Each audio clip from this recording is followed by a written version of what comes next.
അൽഹംദുലില്ലാ അസ്സലാത്തു വസ്സലാമു അലാ റസൂലില്ലാ വഅലാ ആലിഹി വസഹ്ബിഹി അജ്മഈൻ.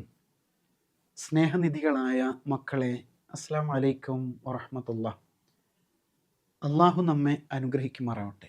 ഇന്നത്തെ ക്യൂ സ്പോട്ടിലേക്ക് എല്ലാവർക്കും ഹൃദ്യമായ സ്വാഗതം. നാം സൂറ അത്തക്കാസുർ ആണ് പഠിച്ചുകൊണ്ടിരിക്കുന്നത്. കഴിഞ്ഞ ക്ലാസ്സിൽ സൂറത്തു തക്കാസുറിൻ്റെ ആമുഖവും ഒന്നാമത്തെ സൂക്തത്തിൻ്റെ ആശയവും നാം പഠിച്ചു അല്ലേ? അഊദു ബില്ലാഹി മിനശ് ശൈത്വാനിർ റജീം. ബിസ്മില്ലാഹിർ റഹ്മാനിർ റഹീം. അൽഹാകുമുത് തകാസുർ ഹത്താ സുർതുമുൽ മഖാബിർ കല്ലാ സൗഫ തഅലമൂൻ ثم كلا سوف تعلمون كلا لو تعلمون علم اليقين لترون الجحيم ثم لترونها عين اليقين ثم لتسألن يومئذ عن النعيم. ഒന്നാമത്തെ ആയത്തിൻ്റെ ആശയം എന്തായിരുന്നു? പെരുമ നടിക്കൽ, പരസ്പരമുള്ള കിടമത്സരം നിങ്ങളെ അശ്രദ്ധയിലാക്കിയിരിക്കുന്നു. അഥവാ ഭൗതിക അനുഗ്രഹങ്ങൾ വാരിക്കൂട്ടാൻ വേണ്ടിയുള്ള കിടമത്സരം നിങ്ങളെ പരലോക ബോധത്തിൽ നിന്ന്, ദൈവചിന്തയിൽ നിന്ന് അശ്രദ്ധരാക്കിയിരിക്കുന്നു എന്ന് അള്ളാഹു ലോകത്തോട് വിളിച്ചു പറഞ്ഞതാണ് അല്ലേ?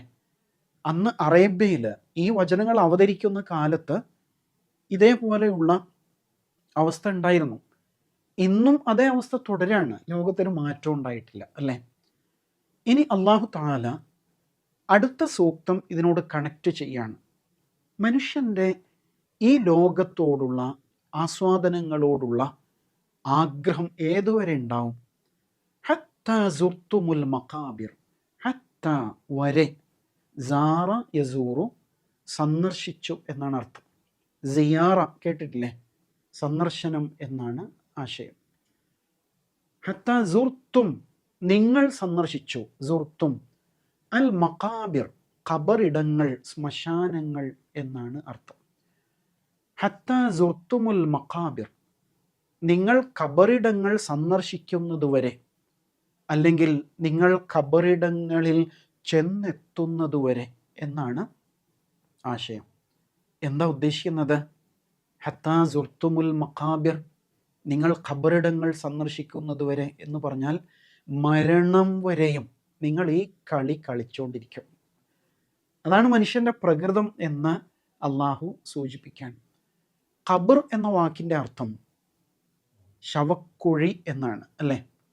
ശവശരീരങ്ങൾ ഇറക്കി വെക്കുന്ന കുഴിയില്ലേ, ഇടുങ്ങിയ കുഴി, 6 അടി മണ്ണ്, അതിനാണ് ഖബർ എന്ന വാക്ക് ഉപയോഗിക്കുക. മഖ്ബറത്ത് എന്ന് പറഞ്ഞാൽ ഖബർ ഉള്ള ഇടം എന്നാണ്. അതുകൊണ്ട് ഉദ്ദേശിക്കുന്നത് ശ്മശാനം, സെമിത്തേരി, അങ്ങനെയൊക്കെയുള്ള സ്ഥലങ്ങൾക്കാണ് ആ വാക്ക് ഉപയോഗിക്കുക. ഖബറിടങ്ങൾ സന്ദർശിക്കുന്നത് വരെ എന്ന് പറഞ്ഞാലോ, മറ്റാരോ മരണപ്പെട്ടിട്ട് നമ്മൾ ആ മയ്യത്തിൻ്റെ കൂടെ ഖബറിടത്തിലേക്ക് പോകുന്നത് വരെ എന്നാണോ? അങ്ങനെയല്ല. അങ്ങനെ പോയാൽ നമ്മൾ വീണ്ടും തിരിച്ചു വരും. നമ്മൾ സ്വയം മരണപ്പെട്ട് ഖബറിടങ്ങളിൽ ചെന്നെത്തുന്ന, അഥവാ ഖബറടക്കപ്പെടുന്നത് വരെ എന്നാണ് ഇവിടെ ശരിക്കും ഉദ്ദേശം. അപ്പോൾ ഖബർ എന്താണ്? സാധാരണഗതിയിൽ നമ്മുടെ മനസ്സിൽ 6 അടി മണ്ണിലേക്ക് ഇറക്കി വെക്കുന്ന ഇടം എന്നാണ് തോന്നുക അല്ലേ? ശരിക്കും അത് മാത്രമായിരിക്കുമോ ഖബർ? ഇപ്പോൾ ഉദാഹരണത്തിന്, അങ്ങനെ സംഭവിക്കാതിരിക്കട്ടെ, ഒരു ഫ്ലൈറ്റ് തീപിടിച്ച് കത്തി, എന്നിട്ടില്ലേ അതിനകത്തുള്ള മനുഷ്യന്മാരൊക്കെ വെണ്ണീറായിട്ട് ഒരു കടലിലേക്ക് ചെന്ന് പതിച്ചു. അങ്ങനെ അവരുടെ ശരീരാവശിഷ്ടങ്ങൾ വെള്ളത്തിൽ അലിഞ്ഞു ചേർന്ന് പോയി എങ്കിൽ അവരുടെ ഖബർ എവിടെയിരിക്കും? ആലോചിച്ച് നോക്കൂ. അപ്പോൾ ഖബർ എന്ന് പറഞ്ഞാൽ ഒരു മനുഷ്യൻ്റെ ശരീര അവശിഷ്ടങ്ങൾ ഏതവസ്ഥയിലാണോ ഉള്ളത് അതാണ് ഖബർ എന്ന് മനസ്സിലാക്കുക.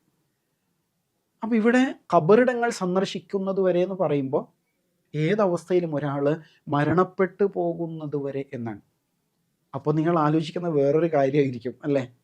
അപ്പോൾ വെള്ളത്തിൽ അലിഞ്ഞു പോയാൽ പിന്നെ അയാൾ എങ്ങനെയാണ് അള്ളാഹു താല പഴയ അവസ്ഥയിൽ പുനർജീവിപ്പിക്കുക എന്ന് ചിന്തിക്കുന്നുണ്ടാവും. അപ്പോൾ അള്ളാഹു ഇങ്ങനെ കാണിച്ചില്ലേ, തംസപ്പ് പോലെ എന്തായിരുന്നു, ബലാ ഖാദിരീന അല അൻ നുസവ്വിയ ബനാന അയഹ്സബുൽ ഇൻസാനു അല്ലൻ നജ്മഅ ഇളാമ. മനുഷ്യൻ കരുതിയോ അവൻ്റെ എല്ലുകളെ നമുക്ക് ഒരുമിച്ച് കൂട്ടാൻ കഴിയില്ലെന്ന്? ബലാ ഖാദിരീൻ, നാം കഴിവുള്ളവനാണ്.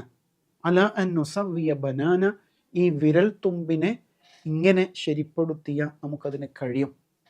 അള്ളാഹു ഈ വിരലടയാളം തമ്പ് ഇംപ്രഷനിൽ ഒരുപാട് കാര്യങ്ങൾ നിക്ഷേപിച്ച് വെച്ചിട്ടുണ്ട് അല്ലേ? പുതിയ കാലം അതിനെക്കുറിച്ച് പഠിച്ചുകൊണ്ടിരിക്കുകയാണ്. അള്ളാഹുവിനത് സാധ്യമാണ്. അങ്ങനെ മരണപ്പെട്ട് ഖബറിടത്തിൽ എത്തുവോളം മനുഷ്യൻ ദുനിയാവിൻ്റെ പിന്നാലെ നെട്ടോട്ടം മൂടിക്കൊണ്ടേയിരിക്കും എന്നാണ് പറയുന്നത്. ഹത്താ സുർത്തുമുൽ മഖാബിർ. കാരണം എന്താണ്? നമ്മൾ എപ്പോഴാണ് മരിക്കുക എന്ന് കൃത്യമായിട്ട് അറിയില്ല. അതുകൊണ്ട് തന്നെ ഒരുപാട് ആഗ്രഹങ്ങളുടെ പിന്നാലെ നമ്മൾ ഓടിക്കൊണ്ടിരിക്കും. പെട്ടെന്ന് എവിടെയെങ്കിലും കുഴഞ്ഞു വീണ് മരിച്ചു പോയേക്കും.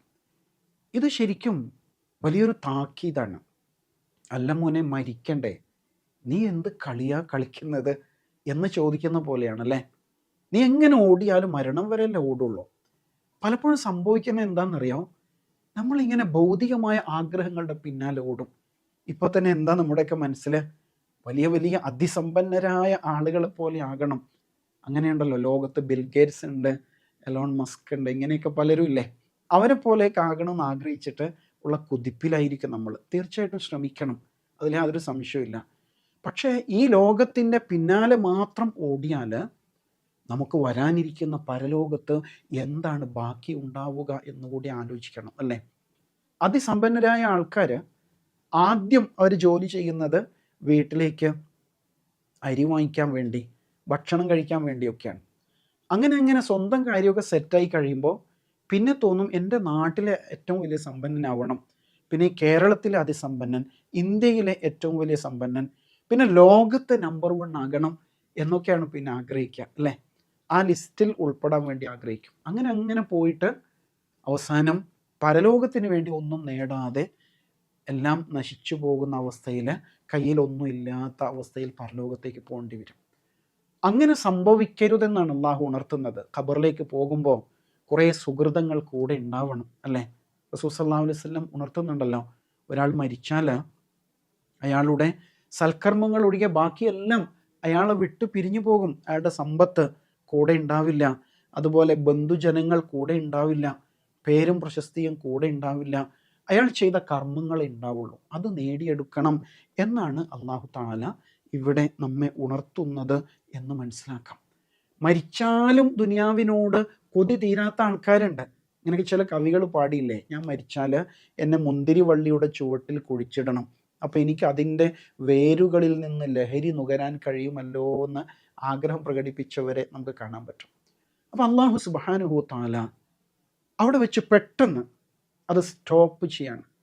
എന്നിട്ട് നമ്മുടെ ചിന്തയെ മറ്റൊരു തലത്തിലേക്ക് കൊണ്ടുപോവാണ്. എന്താണ്? കല്ല സൗഫ തഅലമൂൻ സുമ്മ കല്ല സൗഫ തഅലമൂൻ. കല്ല, വേണ്ട, അങ്ങനെയല്ല. പെട്ടെന്നൊരു സ്റ്റോപ്പ് എന്ന ചിഹ്നം കാണിക്കും പോലെ, ട്രാഫിക്കിൽ പെട്ടെന്ന് സ്റ്റോപ്പ് കാണിക്കുന്ന പോലെയാണ്. കല്ല, അരുത്, അല്ലെങ്കിൽ വേണ്ട, നിന്റെ ഈ പോക്ക് ശരിയല്ല എന്ന് പറഞ്ഞ് തടഞ്ഞു നിർത്തുകയാണ് അള്ളാഹു അല്ലേ? നമ്മൾ നേരത്തെ എവിടെയോ കല്ല പഠിച്ചോ? സൂറ അൽ ഹുമസയിൽ നമ്മൾ കല്ല പഠിക്കുന്നുണ്ട്.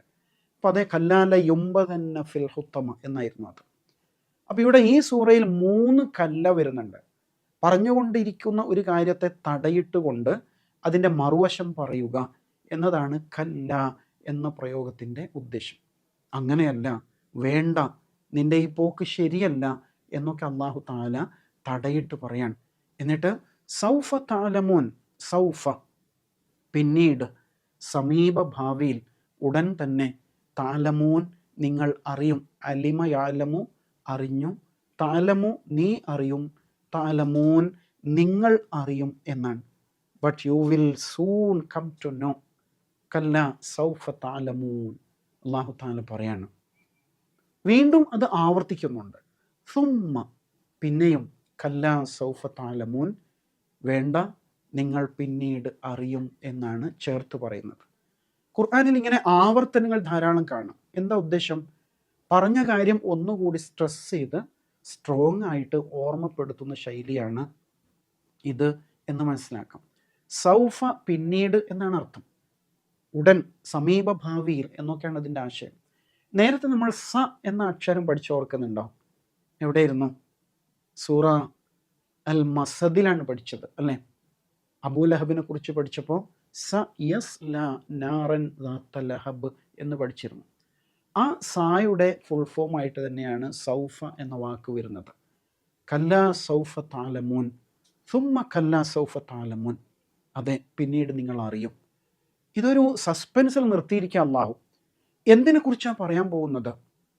ചില കാര്യങ്ങൾ അങ്ങനെ പറയില്ലേ, നീ തോന്നും പോലെ ജീവിച്ചോ, പിന്നീട് നീ അറിഞ്ഞോളൂ. അതൊരു വല്ലാത്ത ശൈലിയാണത് അല്ലേ? അങ്ങനെ പറയുമ്പോൾ ഒരു ശക്തമായൊരു താക്കീത് അതിൽ അടങ്ങിയിരിക്കുന്നതായിട്ട് നമുക്ക് കാണാൻ സാധിക്കും. ചില കാര്യങ്ങൾ അങ്ങനെ പറയാതെ പറയുമ്പോൾ അതിന് ഗാംഭീര്യം കൂടും എന്നതാണ്. കല്ല സൗഫ തഅലമൂൻ സുമ്മ കല്ല സൗഫ തഅലമൂൻ. ഏതാണ്ട് ഇതേ ശൈലിയിലുള്ള ഒരു പ്രയോഗം വേറൊരു സൂറയിൽ വരുന്നുണ്ട്. ഏത് സൂറയിലാണ്? സൂറയുടെ പേര് നിങ്ങൾ കണ്ടുപിടിച്ചാൽ മതി. കല്ലാ സയഅലമൂൻ സുമ്മ കല്ലാ സയഅലമൂൻ. ഇതേ ജുസുയിൽ തന്നെയാണ് വരുന്നത്. ഒന്ന് അന്വേഷിച്ച് കണ്ടെത്തും. കല്ലാ സൗഫ തഅലമൂൻ സുമ്മ കല്ലാ സൗഫ തഅലമൂൻ. ഇങ്ങനെ പറഞ്ഞിട്ട് അള്ളാഹു വീണ്ടും അതേ വിഷയം തന്നെ ശക്തമായിട്ട് ഓർമ്മപ്പെടുത്തുകയാണ്. കല്ലാ ലൗ തഅലമൂന ഇൽമൽ യഖീൻ. അടുത്ത ആയത്ത്, കല്ലാ വേണ്ട, ലൗ എങ്കിൽ, തഅലമൂൻ നിങ്ങൾ അറിയുന്നു, ഇൽമ അറിവ്, അൽ യഖീൻ ദൃഢമായ അറിവ്, ദൃഢമായ അറിവ് നിങ്ങൾ അറിയുന്നുവെങ്കിൽ. കല്ല വേണ്ട, ലൗ തഅലമൂൻ നിങ്ങൾ അറിയുന്നുവെങ്കിൽ, ഇൽമൽ യഖീൻ ദൃഢമായ അറിവ്. അപ്പോൾ ഈ സൂറയിൽ തഅലമൂൻ എന്ന വാക്ക് എത്ര തവണ വരുന്നുണ്ട്? 3 തവണ ആവർത്തിക്കുന്നുണ്ട് അല്ലേ?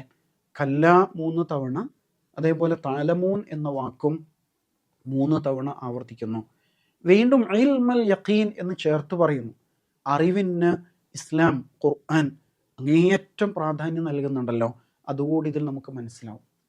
കല്ല ലൗ തഅലമൂൻ നിങ്ങൾ അറിയുന്നുവെങ്കിൽ, ഇൽമൽ യഖീൻ ദൃഢമായ അറിവ് അറിയുന്നുവെങ്കിൽ. ബാക്കി എന്തായിരിക്കും? നിങ്ങൾ ഒരിക്കലും ഇങ്ങനെ ആകുമായിരുന്നില്ല എന്നാണ്. അതും അള്ളാഹു അവിടെ പറയാതെ വെച്ചിരിക്കുകയാണ്. അപ്പോൾ ആകെ സസ്പെൻസാണ്. കല്ലാ ലൗ തഅലമൂന ഇൽമൽ യഖീൻ, ദൃഢമായ അറിവ് നിങ്ങൾ അറിയുന്നുവെങ്കിൽ നിങ്ങൾ ഇങ്ങനെ ഈ ലോകത്തിലെ ആസ്വാദനങ്ങളുടെ പിന്നാലെ ഓടിക്കിതച്ച് പരലോകത്തെ മറന്നു പോകുമായിരുന്നില്ല എന്നാണ് ഉണർത്തുന്നത്. യഖീൻ എന്ന വാക്ക് ശ്രദ്ധിച്ചില്ലേ? ദൃഢമായ, ഉറച്ച എന്നാണ് അതിൻ്റെ അർത്ഥം. ഈ വാക്ക് ഖുർആനിൽ പൊതുവെ ഉപയോഗിക്കുന്നത് ഏത് വിഷയമായിട്ട് ബന്ധപ്പെട്ട? പരലോകവുമായിട്ട് ബന്ധപ്പെട്ടാണ്. വബിൽ ആഖിറത്തി ഹും യൂഖിനൂൻ എന്നുണ്ടല്ലോ, പരലോകത്തിൽ അവർ ദൃഢമായി വിശ്വസിക്കുന്നവരാണ് അല്ലേ? മൂഖിനൂൻ. അതുകൊണ്ട് ഉദ്ദേശിക്കുന്നത് പരലോക വിശ്വാസം അന്ധമായ വിശ്വാസമാകരുത്. കൃത്യമായിട്ട് ബുദ്ധിപരമായി, ചിന്താപരമായി ഉൾക്കൊണ്ട് മനസ്സിലാക്കേണ്ട ഒരു കാര്യമാണ്. മരണശേഷം ഉയർത്തെഴുന്നേൽപ്പിക്കപ്പെടുമോ? വിചാരണയുണ്ടാകുമോ? രക്ഷാശിക്ഷകൾ ഉണ്ടാകുമോ? സ്വർഗനരകങ്ങൾ ഉണ്ടാകുമോ? അതൊക്കെ അന്ധവിശ്വാസമല്ലേ എന്നൊക്കെ ആളുകൾ ഇന്ന് വല്ലാതെ പറഞ്ഞുകൊണ്ടിരിക്കുന്നുണ്ട്. അപ്പോൾ നന്നായിട്ട് അതിനെക്കുറിച്ച് നമ്മൾ പഠിക്കേണ്ടിയിരിക്കുന്നു. ഇൽമുൽ യഖീൻ, ദൃഢമായ അറിവ് ഉണ്ടെങ്കിൽ മാത്രമാണ് പരലോകത്തെ നമ്മുടെ ജീവിതത്തിൻ്റെ അൾട്ടിമേറ്റ് ഗോളായിട്ട് സെറ്റ് ചെയ്യാൻ കഴിയുള്ളൂ എന്നാണ് ഈ ആയത്തിൽ അള്ളാഹു ഉണർത്തുന്നത്.